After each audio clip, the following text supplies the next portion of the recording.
Hindi, kunin ko na. As you can see, may sizzing effect siya. Sobrang init niya. Then, kuha.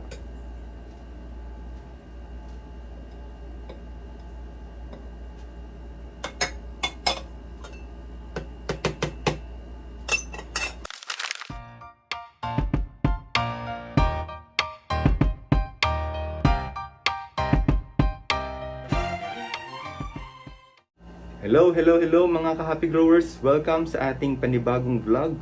So, ngayon, hindi na natin patatagalin ito. Mabilisan na lang tayo dahil marami tayong gagawin.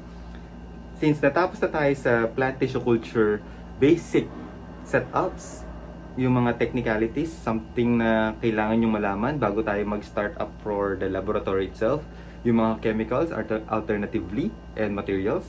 Ngayon, papasok naman tayo sa kung paano mag-sterilize ng mga explants natin or yung mga plant or yung mga specimens natin na ilalagay sa loob ng bote. So as you can see, hindi nyo yata makita. Yan. Ito ngayon ang ating gagawin ngayon. This is Venus flytrap seeds. So as you can see, sobrang liit niya. Hindi siya ganun kalakihan. Parang mas malaki pa sa... Para lang siyang linga. Buto ng linga. Para lang siyang nunal. Pero tuturo rin namin sa inyo kung paano mag-sterilize na ito. Sterilization process, guys, baka kasi malito kayo kasi narinig nyo na rin yun before, yung sterilization for the media preparation and sterilization. Yung media preparation and sterilization, yun yung para ma-sterilize natin or malinis yung bottle natin, especially yung medium natin or yung culture medium natin or chemicals na paglalagyan natin ng mga specimens, it must be sterile or malinis, no? Wala siyang contaminants para at least hindi siya magkaroon ng contamination or microorganism, no? Ganon din naman sa mga specimens natin, no? Actually, we call it explant. Kaya baka malito kayo, ano ba yung explant na yan? Ex ba yan ng mga halaman? Diba, ilayo mo sa akin to. Ayoko makita ito. Maita ulo ko. Hindi. Actually, explant is actually a planting material, no? Yun lang yung term namin as tissue culturist.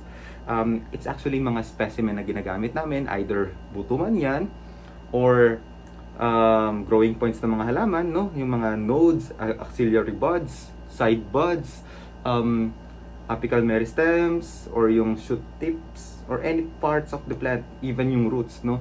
For callus induction naman yun. Anyway, yun yung mga explant na kailangan inilalagay sa loob ng bote, sterile or aseptically, no? Wala siyang microorganism na kasama.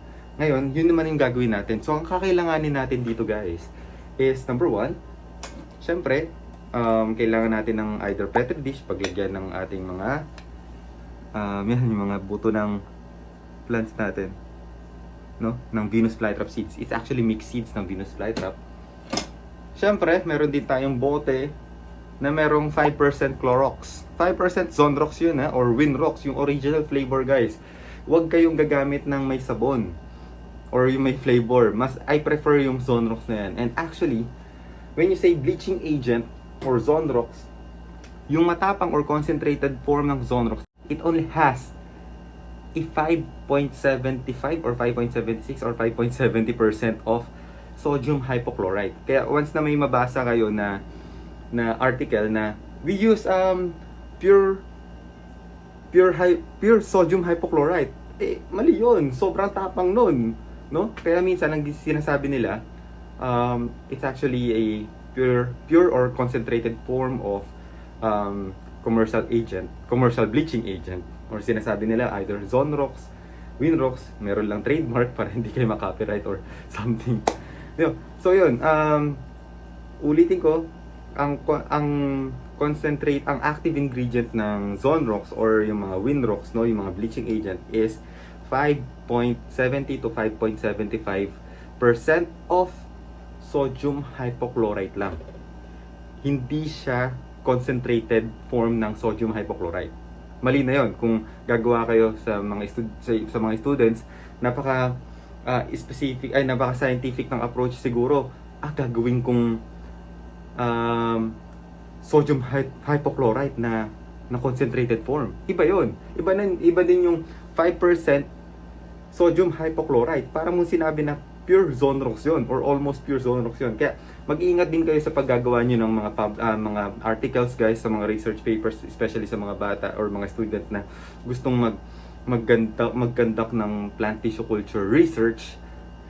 Maganda siya sa pandinig, no? Kasi very scientific, kasi chemical name ang sinabi nyo. Pero ingat lang din kayo, mas maganda kung mas specific, no? Zonrox or bleaching agent will do. Okay na yun. Wag niyo nang pahirapan yung sarili nyo, kasi nahihirapan din yung mga magbabasa nun if ever, or magkakaroon lang din kayo ng false positive result if ever. Okay, so anyway, pangalawa, we also have long forceps, no? Ito, itatry niyo muna siyang kunin yung seeds natin pa isa-isa kung kakayanin. Pero kung hindi naman, or masyadong makapal yung pangkuha nyo or yung tip niya at hindi nyo nakukuha yung seeds, magpalit kayo ng forceps nyo. Okay? Pwede rin gumamit ng siringhilya or syringe, yung medyo malaki-laki na kakasya yung seeds natin dun sa loob ng siringhilya kapag isinak nyo na siya, no? Kaya, it's actually a skill eh. Wala naman din yun sa libro eh. Pero gagawin natin yun isa-isa. Ito muna. Kung ano lang yung meron sa akin dito. Kasi poor ako eh. Anyways, syempre, kakailanganin din natin ng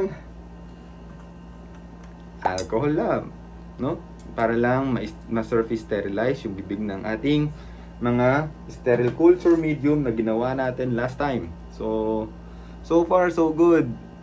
Actually, isang buwan na siya, hindi pa naman siya nakokontam. Kaya, yung intermittent heating sterilization, gawin nyo. Kasi, sayang din naman kung bibili ka agad kayo ng pressure cooker. Pero kung meron naman kayong pressure cooker sa bahay, why not? Yun na eh. Meron naman na kayo eh. Yun nga lang, make sure lang nakakasya yung mga bote na gagamitin nyo, no? Kung may mas maliliit kayong bote, basta glass, okay lang. Walang problema. Kung mag-worry kayo dahil sa takip, bumili lang kayo ng PP plastic sa palengke. Mura lang yun, parang around 28 to 30 pesos yung isang bundle or isang balot na 100 pieces yung laman ng plastic. So yun, PP plastic kasi is actually a autoclavable plastic na hindi siya nagsishrink kapag ka umiinit. Kasi yung PET plastic na yan or yung PE plastic, medyo nagkakaroon siya ng reaction eh. So yun, okay? And then syempre meron din tayong sterile Petri dish na hiniram ko sa laboratory sa Pasig. So, shout out po sa Harvest Laboratory, Tissue Culture Laboratory. Maraming salamat sa paghiram niya sa akin ito. Pero, ibabalik ko ito after.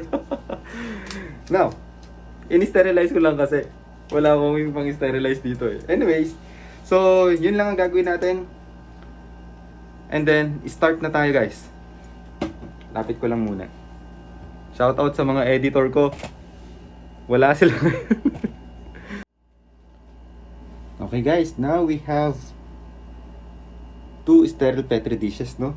Yung isa, yung meron tayong mga seeds ng explant natin. And yung isa, empty sterile Petri dish din. So, meron din tayong alcohol lamp. Before natin inilagay lahat ng mga materials natin sa loob ng transfer box natin, syempre, nilinis muna natin yung transfer boxes natin, no? Hanggang dito, sa area ng pwedeng sumakop or possible na pumasok yung mga microorganisms habang gumagalaw ako sa loob ng transfer box ko, no? As you can see, medyo maliit lang yung box ko. Actually, it's 35 cm by 35 cm lang. Tapos meron akong 17 cm na butas na yun lang yung pasukan ng kamay. Pero pwede naman kung mas malaki eh. I prefer this one para at least mas ma-enhance ko pa yung galaw ko, mas ma-minimize ko yung masyadong magalaw sa loob. Kaya magandang practice na rin to para sa akin. Kahit matagal na ako nagpa-plant tissue culture, lagi kong iniisip kung ano pa rin yung alternative or paano ko pa ma-enhance yung skills ko. Tulad ng sabi ko sa inyo last time guys, para ka lang nagda-drive, no? Sa ngayon, madali ka lang mag-drive. Nahihirapan ka lang mag-drive. Natatakot ka pang mag-drive. Pero lakasan nga lang ng loob ang pagda-drive. Eventually, magulat ka, nagdi-drift ka na pala, no? So, ganun din dito. You are improving your skills, no? Okay. Start na tayo. Dami ko sinasabi. Tsaka, meron tayong, punasan lang natin ulit. Ang pagpunas, we are using cotton with 95% ethyl alcohol. Yun yung pang sanitize natin. You can also use 99% isopropyl alcohol.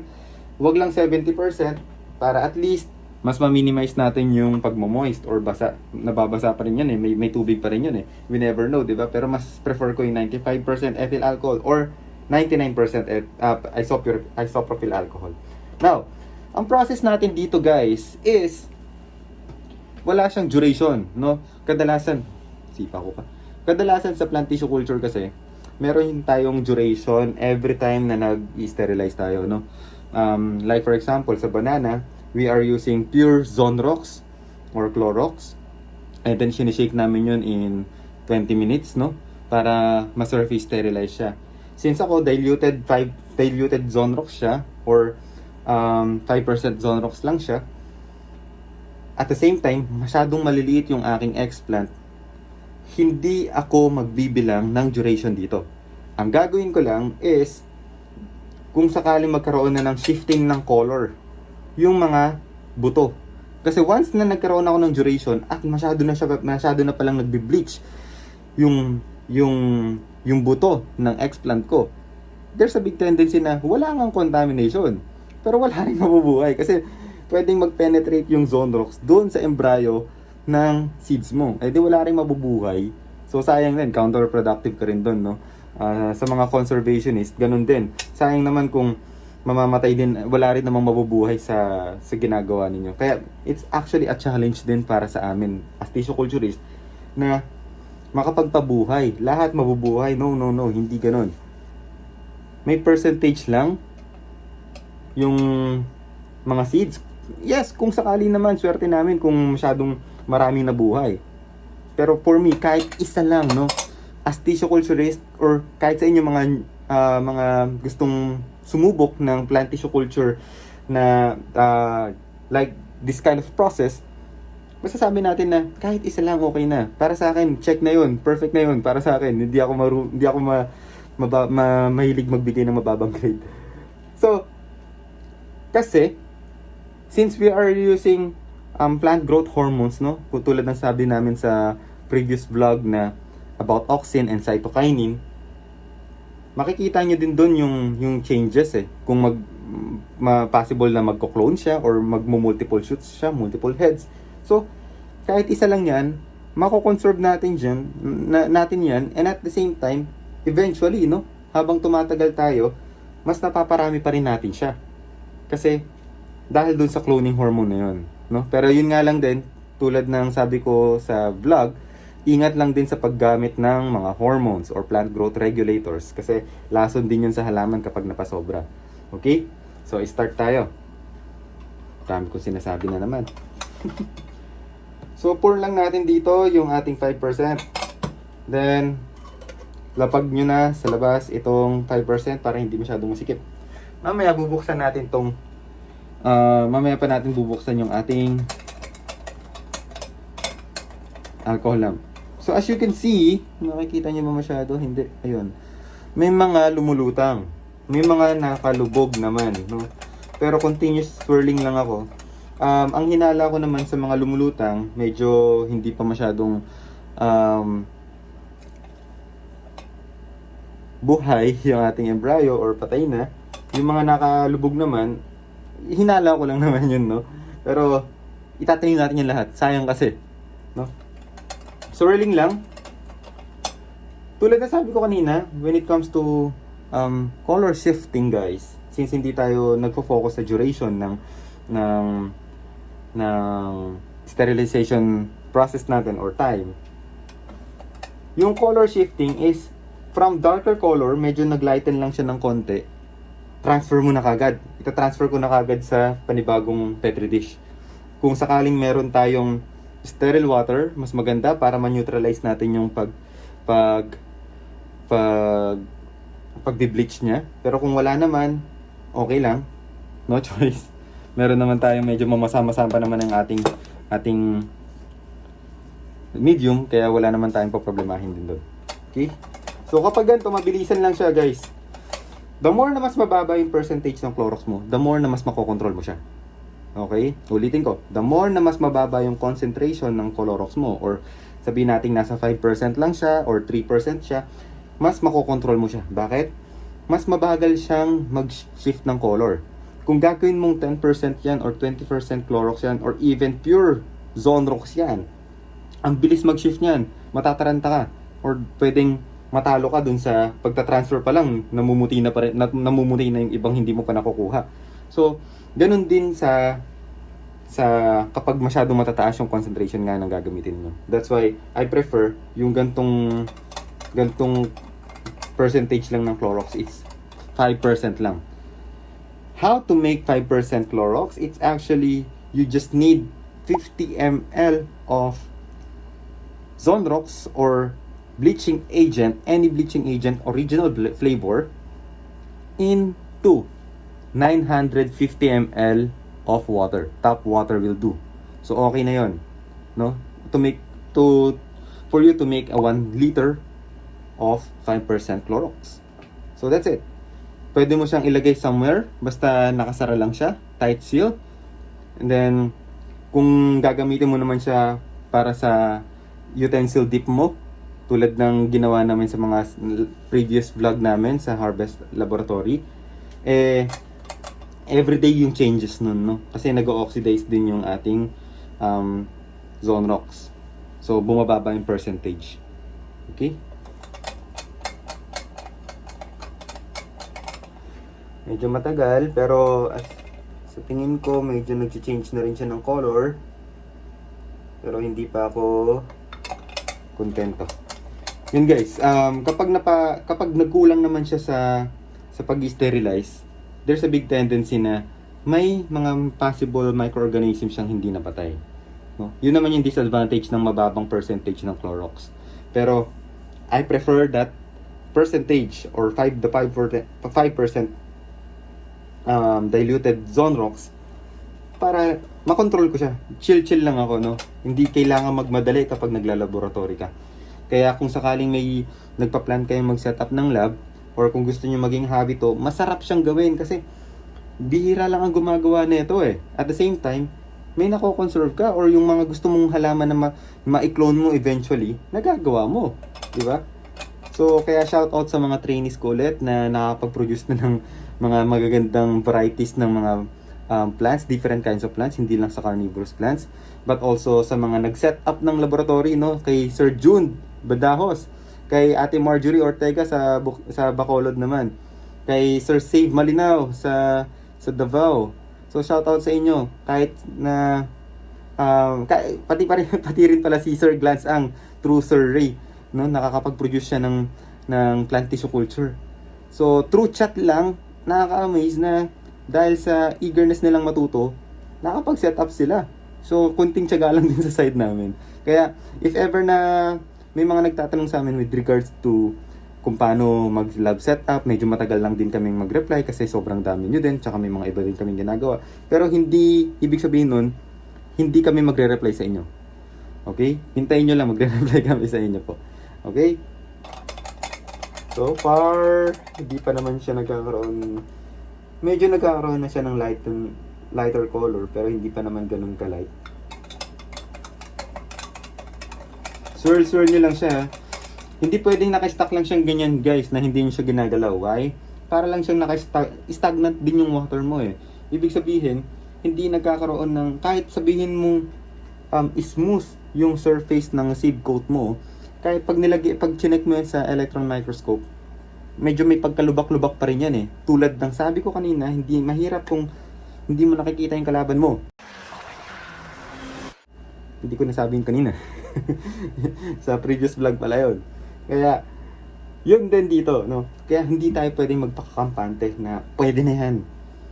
Sa ngayon, may hirapan kayo kung paano gumawa ito, pero as you go along, nakikita nyo na, ay, kailangan ko pang gawin, kailangan pang i-improve yung sterilization ko, ay, sumobra ako, kailangan kong i-adjust naman yung pag-sterilize ko ng mga explants ko. So, kayo mismo yun ang gagawa nun So, parang meron na rin kayong sariling research nyo na hindi nyo naman kailangang i-publish. As long as makita nila yung result, makita namin yung output, why not? Yun na. May napatunayan ka na. So yung output lang na yun, okay na sa amin eh. Kesa sa papel na isinulat mo lang pero hindi natin nakita yung result.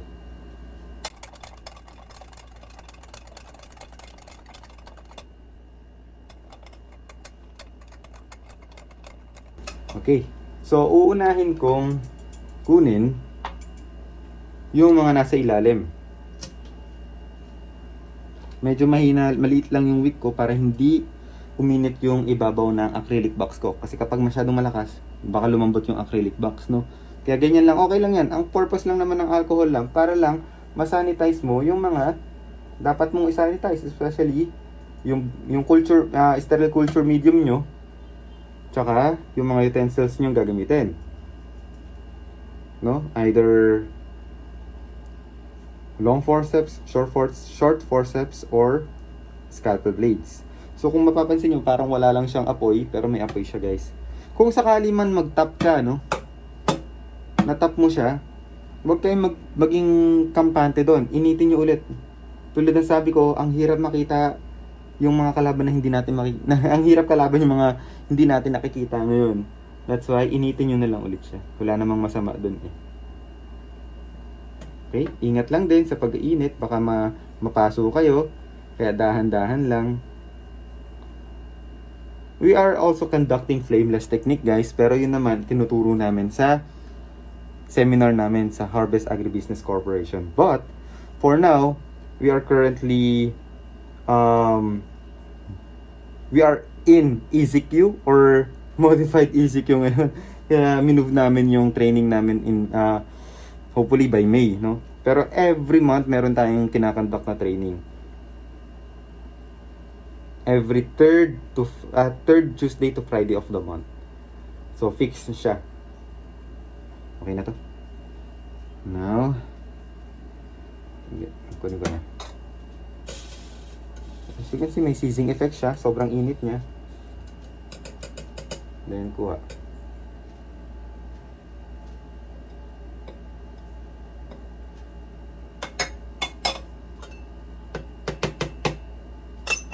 So nakakakuha ko naman siya kahit paano. Dahan-dahan lang.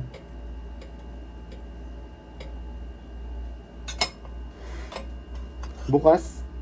And then sara ulit. Para ma-minimize natin yung pagpasok ng mga microorganisms.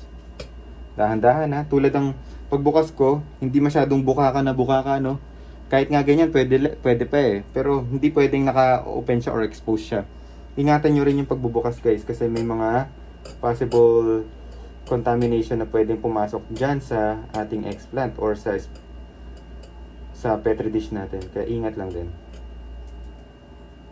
Ilubog ko lang tong mga explants natin.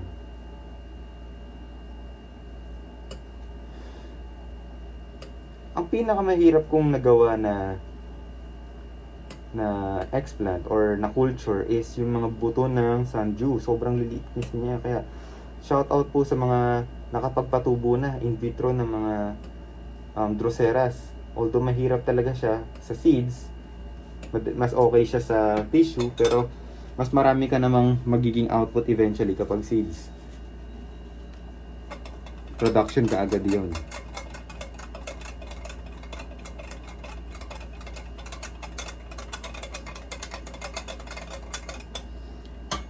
Okay. So, medyo nag-lighten na yung color niya.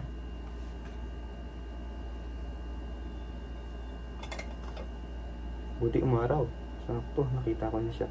So, at least nagla-lighten na yung color niya guys. Isa-isahin na natin siyang kunin. Yung mga nasa ilalim pa rin. Masyadong marami to. Baka hindi magkasya lahat sa 6 na bote ko.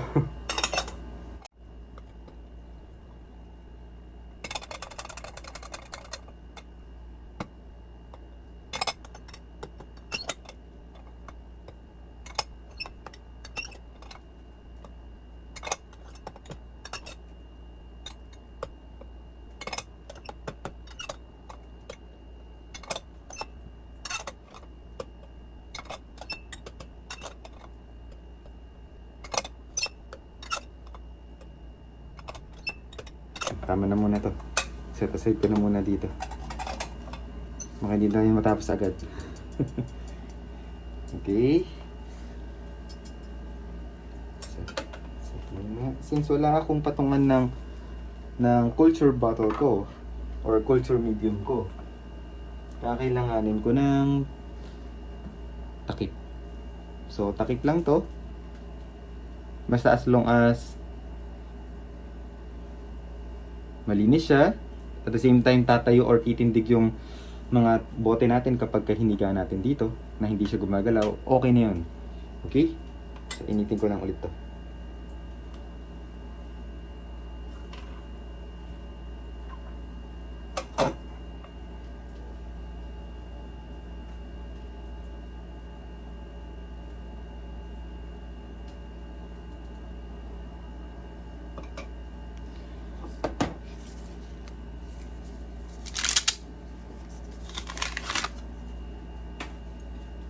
Culture bottle. Wala akong copper sulfate. Okay lang.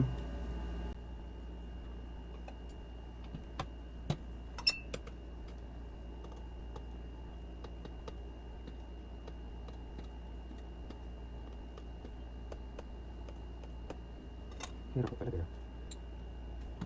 1, 2, and 3.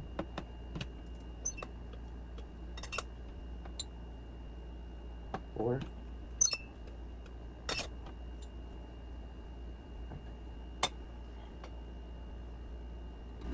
Okay guys, as you can see, yan. 4 siya, ay 5 siya. Na nakatanim, medyo hiwa-hiwalay lang. So, if ever na nagkaroon ng contamination yung isa, pwede kong ma-save yung 4. Or kung nasa gitna naman yung contamination, pwede kong ma-save pa rin yung iba. Okay? So, ganyan yung pagtatanim, medyo scattered nyo lang. The more na mas marami siya, the more na mas mataas yung possible na contaminants niya na hindi mo siya ma-save. Pero kung isa naman, masyado namang nakakapanghinayang naman sa mismong bote mo or sa culture media mo, kung isa lang naman yung inilagay mo. So, tanim natin ito lahat kasi sayang.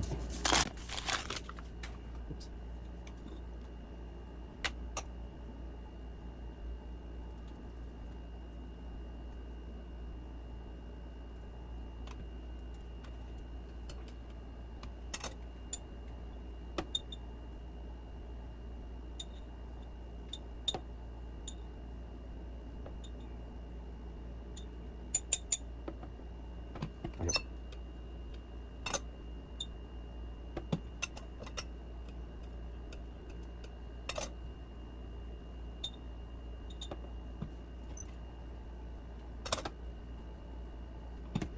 Four.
Okay guys.